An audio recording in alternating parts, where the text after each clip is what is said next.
வங்கக்கடலில் உருவாகியுள்ள காற்றழுத்த தாழ்வு பகுதி இன்று ஆழ்ந்த காற்றழுத்த தாழ்வு பகுதியாக வலுப்பெறும் என தெரிவிக்கப்பட்டுள்ளது. தென்கிழக்கு வங்கக்கடல் மற்றும் அதனை ஒட்டிய பகுதிகளில் காற்றழுத்த தாழ்வு பகுதி உருவாகியுள்ளது. இது ஆழ்ந்த காற்றழுத்த தாழ்வு பகுதியாக இன்று வலுப்பெற்று வடமேற்கு திசையில் நகரும் என வானிலை ஆய்வு மையம் தெரிவித்துள்ளது. இதன் காரணமாக இன்று தமிழகத்தின் ஒரு சில இடங்களில் இடி மின்னலுடன் கூடிய மிதமான மழை பெய்யக்கூடும் என கூறப்பட்டுள்ளது.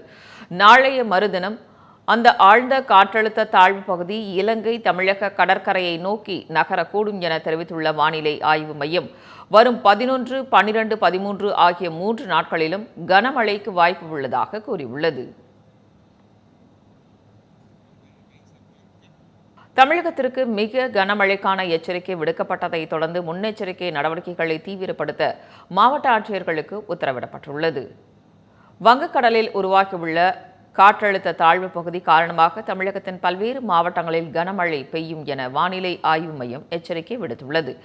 இதனையடுத்து பேரிடர்களை கையாள்வதற்கான விரிவான வழிகாட்டு நெறிமுறைகள் அனைத்தையும் முன்கூட்டியே பின்பற்றும்படி மாவட்ட ஆட்சியர்களுக்கு அறிவுறுத்தப்பட்டுள்ளது.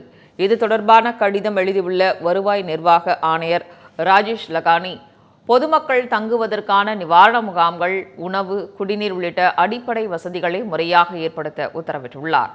மாவட்ட நிர்வாகத்தின் அனைத்து துறைகளும் ஒருங்கிணைந்து செயல்பட வேண்டும் எனவும் அவர் அறிவுறுத்தியுள்ளார்.